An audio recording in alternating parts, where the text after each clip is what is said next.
Welcome back and thank you for joining us. You're still on the Polity, reaching you live from the nation's capital in Abuja. And now we've gotten to the part where we get to talk about Sudan conflict. Of course, that is what has been going on in the Polity since a few weeks ago now, analyzing federal government's handling of the said Sudan conflict. And with me is Issa Abdurrahman, an analyst. Welcome to the studio. Thank you very much, Ms. Mercy. All right, thank you for coming. And I'd like to get straight into matters, and I'd like to start with a video that has been going around on social media about a said person coming out to say, oh, $30,000 was set for a bus. Let's take a look at that video. It's only for one item, for the buses. Do you know how much it takes to hire a bus from Khartoum to the border? $30,000 per bus. $30,000 per bus times 40 buses. Can somebody, any good mathematician amongst you? That is not billion.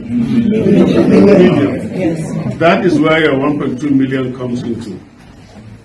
We now mobilize the first tranche approved by federal government out of this, which is $400,000, and transferred it.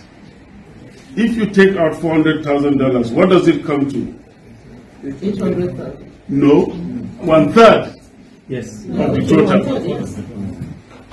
Once they gave us 13 buses, 13 buses times $30,000 is how much? 390.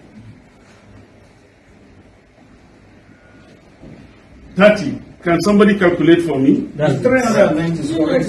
390. They stopped giving us. You remember I told you they gave us 13,000. They're supposed to give us 13 point something buses. They kept the 10,000. When you're traveling in Sudan, you don't enter a bus and start going. You must load it with water and biscuits. Yes. Believe me, I just became an expert on Sudan overnight because every day we discuss with them. And they told us our money is finished, bring another money. We now transferred the balance, started transferring the balance in tranches. And believe me, you don't transfer money to Sudan directly. You have to get somebody who knows the company who will transfer and give cash. Then you go into agreement. We signed an MOU. I have those signed MOUs with us. And at every stage, I report this to DSS and NFIU so that they can monitor the movement of the money. And so that, do you know that in Nigeria, if you transfer money from government account, it does not click because it has a dashboard that can be seen. They will stop it. So we had to alert them. And we sent this money, and it got delayed. All right, welcome back now. And with me sitting in the studio is Issa. And I like the fact that, okay, if our viewers don't know, now you know that he stayed in Sudan for 4 to 5 years. So you're bringing us first-hand news of what has been happening, or what it should be, rather. So now, this man has come out to say $30,000 was spent on one single bus. And then, of course, you saw where he told people to bring out their pen and paper and start calculating how much $30,000 would cost if they had to rent 30 buses. And then let's take it back to last week, where this said bus broke down in the middle of nowhere. And then we saw Nigerians coming out to say they do not have compass. They do not even know where they are. So you mean you've paid $30,000 to hire a bus, not even buy, and then these people refuse to drive? What is your own general overview about this? Thank you very much for that question. Okay.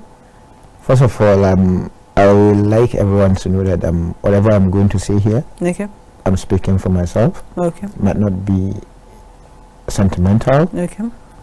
I'm going to speak based on my own experience and little knowledge. I'm not speaking for anybody or any government organization. Okay, all right. I'm just here making my own analysis based on first-hand information and experience that I have from Sudan. All right. First of all, the issue of stuck in the middle of nowhere. Okay. There is an over-exaggeration. Okay. Okay, from the student side. Sorry, gentlemen.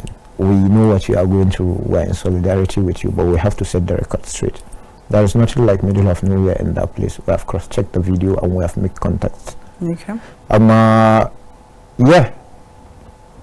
Normally, part of the culture of trips in Sudan is you do transit, whereby you eat food, you refresh yourselves, and you move on. Okay. But that shouldn't be considerable during a wartime. Okay. I do not encourage such whatsoever. However, that might be the situation which was not. And I would like to get back a bit to the issue of $30,000 per bus. I'm okay with that information. I agree. During Sudanese firsthand, even on a normal condition, when a Sudanese knows and understand that you are from Nigeria and you are in a position whereby you can do without him, sorry, he must extort you. That is the normal look. When we get to Sudan, when we were new, you get what do you call it, rickshaw, which is Marwa here in Lagos, or we call it Napep here in Abuja. Yeah. So when you get a Napep, maybe where it will take you 20 pounds, Sudanese pounds, trust me, when he gets to see you wearing something like what I'm wearing, and that means you are from Nigeria, and you looks like you are new here. So it's another means to extort you. Okay, so now it's not a and case this is of a war zone. Okay. Now it's a war situation. Whatever they said, like you can't even drag it. Okay. The more you drag it, the more you waste your time, and the more the condition is going to be worse for you. And trust me, those guys they are extorting Nigeria because they are in the process. Even currently today, we receive news of such kind of situation. But however, those buses were stopped there for whatsoever reason, and contacts were made, and those buses kept moving. Irrespective of the lies going around on social media that certain students give their passports before the drivers keep moving. Even before I get into the studio, I made contacts to confirm, and one of the students, I'll mention his even name, told me that there was no situation like that. No, so the videos that have been going around on social media about them picking nationalities, regions, and all of that, they're not true. I'm sorry, they are over exaggeration. I'm not telling you that they are not true, because they are live videos whereby I can just decide to.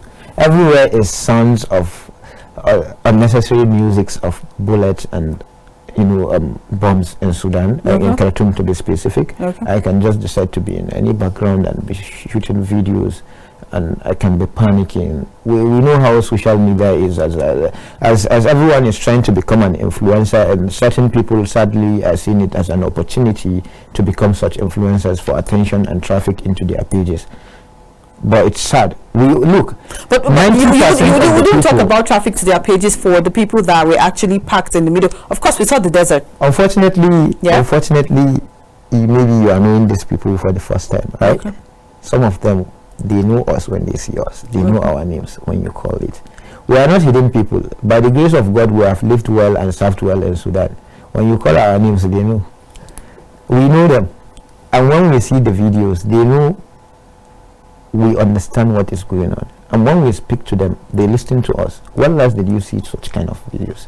In the last 24 hours, were we seeing things like that? Okay, because speaking of last 24 hours, and we had to control them. Okay, speaking of last 24 hours, I'd like us to take a tweet from Abike Dabirewa herself. 2:20 today, she tweeted, "The border has been opened with stringent conditions after President Buhari's intervention with the Egyptian president. So the processing of evacuees by the Nigerian embassy in Egypt will begin." And of course, attached is a picture of the NAF ready to bring home stranded students by Egypt border, still closed. And then we'll take another tweet from Dr. Ahmad Small. He said, "Do something about those in Atbara." Forgive my pronunciation. Atbara. Okay, they are stranded too. Then Abike Dabi responded with the the FMHDSD responsible for the buses are aware and working on the matter. And I was thinking about it. What would you say took the president this long to intervene in this particular issue? First of all, I would like you to understand that Sudan is a very vast country. Okay. And the Nigerians in Sudan are very much in number. Okay. And it is well noted that some of them living there, we know why they are still there, why they are not supposed to be there. But we don't want to go there. We'll discuss all those things later. That, yeah. So I'm now talking about what Dr. Ahmad said. Dr. Ahmad is my friend. Okay. We at the point lived in Sudan together. I think at the point I left him there and before he was back when he concluded his medicine. And even I think 2 days ago we were speaking together regarding those issues. And at some point I even cautioned him about the way he receives information and just push them out without filtering. But I'm sure on the issue of the student in Atbara is a realistic one. It's a true one. Okay. But I'm sure that the government has been putting pressure on it. But by nature, we all know how the Arabians behave at times, most especially the I'm sorry to say, my Sudanese brothers. We have good people among them that takes us as one, as brothers. But a certain level of Sudanese don't have diplomatic relationship, such as the Egyptians.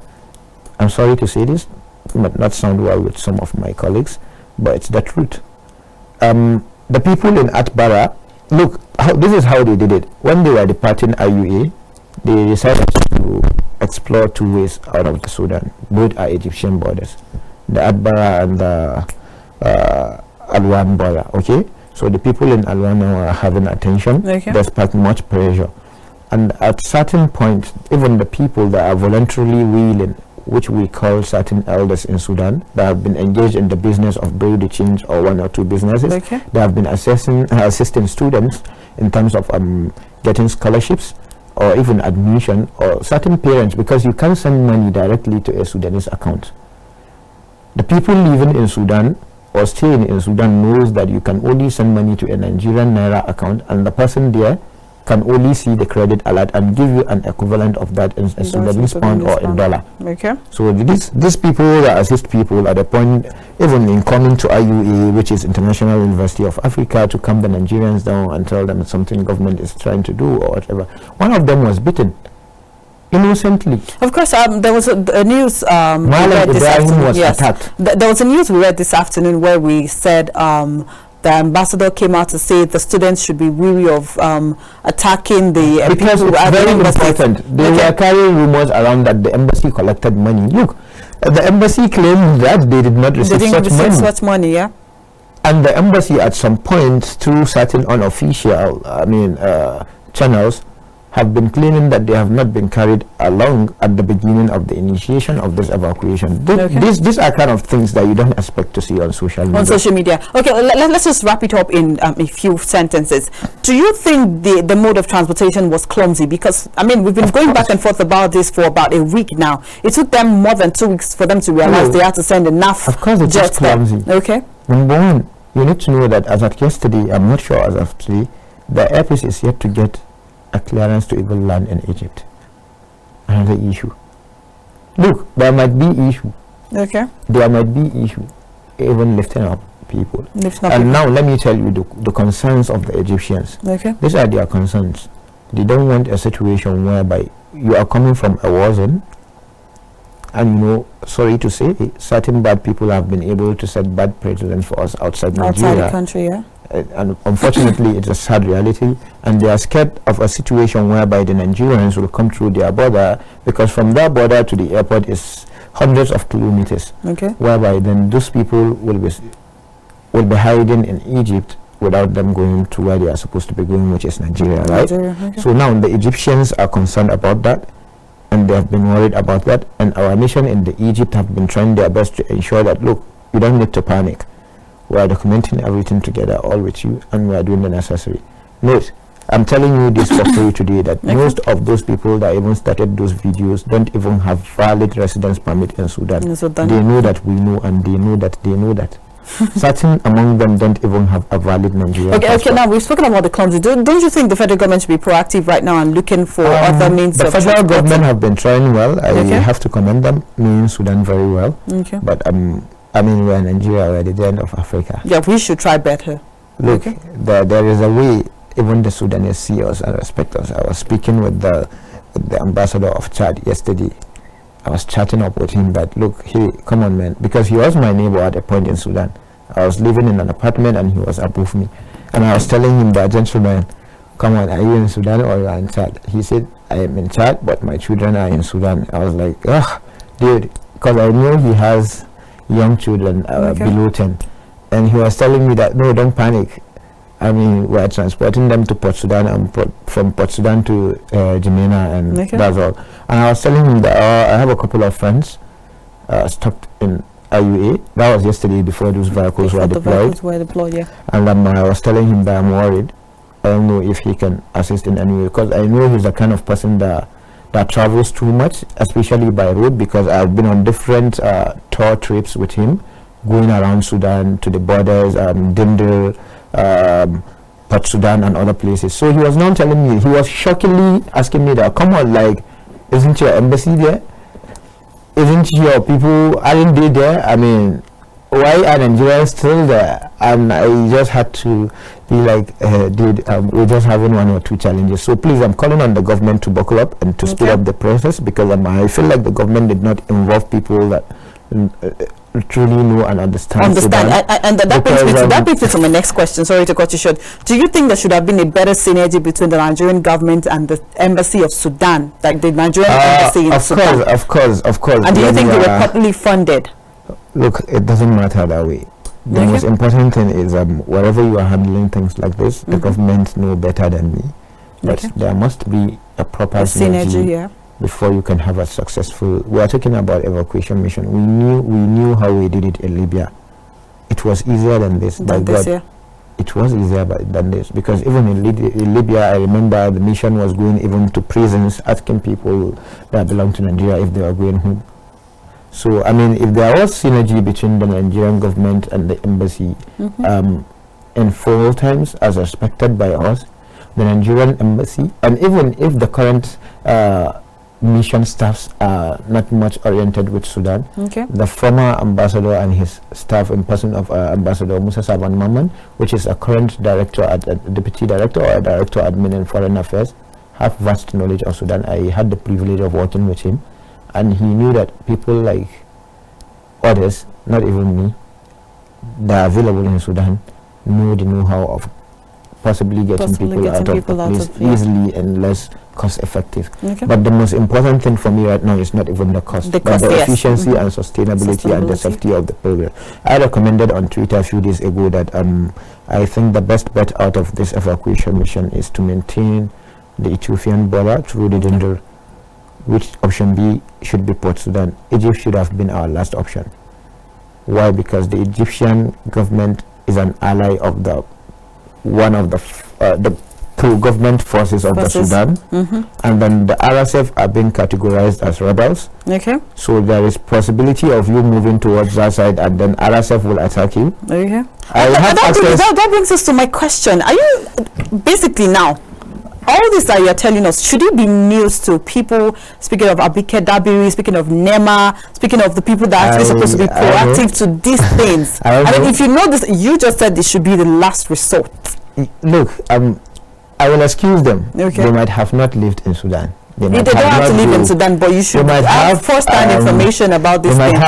That's not how Sudan works. Do you know that Sudan is one of the well-trained nations to contain information?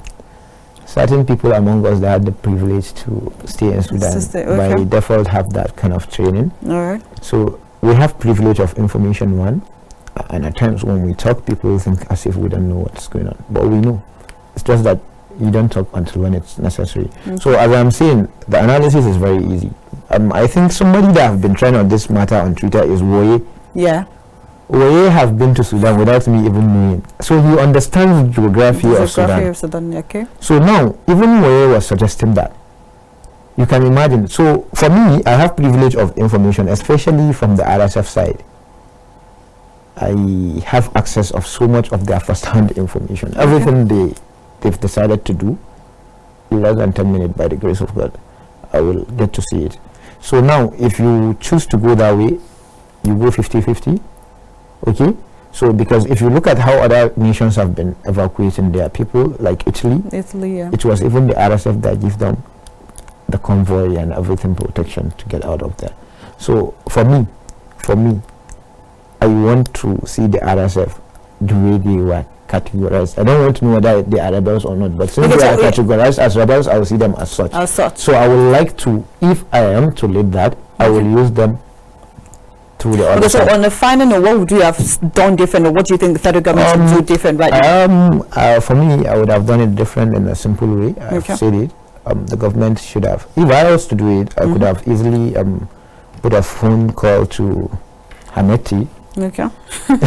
I will give him a call and be like, General, I mean, it's easier that way, relationship with you guys. I mean, there's a bilateral relationship. I need to evacuate my people, and I think the best bet is to evacuate them by land borders, and I will need your assistance. And of course, I will put a call to Burhan. And I will be like, dude, yeah, currently the president, and this is to inform you and to let you know that we are going to exercise our right within the given period of time to evacuate our people. I don't think you have any right to know how I'm going to do it, but trust me, I was going to use those buses efficiently without even negotiating the amount. And the best way to do it is I'll get some RSF guys to give me cover, front and back, and I will quickly utilize the Ethiopian border through Dinde, because that's an RSF stronghold, and trust me, the Burhan guys cannot dare to attack you, because I mean, they are in government and they can attack foreigners. But if you use the other side, there are possibilities of somebody you call a rebel to attack you as a civilian when the government forces are moving you around. So even as yesterday, I received a genuine report and call, even with videos and pictures, that one of the buses that left International University of Africa from Khartoum for Port Sudan. Yeah, the tire got busted, and I think the vehicle caught fire at a point or something like that along the way. And it was the RSF guys that provided them with extinguishers and others, and they extinguished the fire for them. And they slept with them there, and they offered them tea in the morning and got them another bus, and they proceeded. So it could have been easier. However, there's going to be challenges. I want Nigerians to understand there are going to be challenges when they arrive Port Sudan, because Port Sudan is already choked. Other nationals are there, including the US. Including the US are doing the You just have to mention the US. Yes, because people keep making reference with those kind of countries. And I need people to know that Nigeria started processing to evacuate its citizens even before the US. The US was only been able to lift up their diplomats and send emails to their other citizens to keep tight and stay calm. But the Nigerian mission in Sudan was confirmed by one of the victims on their way to Port Sudan today, that one of the embassy staffs just posted 2 hours ago, farewell Sudan, on his story, so that they are expecting them to join them on the road as they are having 1 or 2 challenges. So for the people in Atbara, I want them to know that the government is concerned, and I believe the Ministry of Humanitarian Affairs and the Diaspora Commission and the NEMA are doing their very best to get them a safe passage through Atbara. And I believe, as reports are saying currently, even though I have called 1 or 2 people there even before this program, I could have wanted us to join them, them to join us, but the network there have been proven to be a mess. And I believe they have just been able to secure their passage, and I believe they will be law-abiding citizens, and they will keep being patient, because this situation, I know they have been patient, and I know the panic, and we are just urging them. Nigerians are resilient people. This shouldn't break us. It's really challenging, I know, because I have lived in Sudan at peacetime. And I remember when I called home and I was crying. I don't know what I was crying for, but I just wanted to live. And when they tell me that we are sending the ticket, and I started crying that I don't want to live. Sudan is such a country. So they should keep being strong. It's just like a situation whereby you find yourself inside a well. So whatever they throw for you to catch, you just catch. Even if it is a sword, you just have to catch it. All right. We'll talk about this. Let them be safe. Let them come back home. We are going to point out the government's issues, and we are going to look at the diplomatic issues from the other counterparts. And then we are going to look at the students' also issues. All right, that means we would have to bring you back. Yes, we'll bring you back one of these days before the end of the week, of course, to talk more on this. So thank you so much, Honorable Issa Abdulrahman. Thank you very much for. I'm sure our guests, our viewers would have loved to call in, but then we'll not be able to take calls today because we are limited time. Okay, all right. One or two people. Okay, I think it's fair enough. Maybe some other time. All right, thank you, viewers at home. Thank you for staying with us on the Polity this afternoon. Well, you've heard from Honorable Issa Abdulrahman and said when there's hope, when there's life, I beg your pardon, there is hope. So do keep the hope alive. If you are part of those that are stuck in Sudan or you have persons there, we do wish they get back home safe and sound. I remain Messi. Bye-bye. See you tomorrow on the Polity.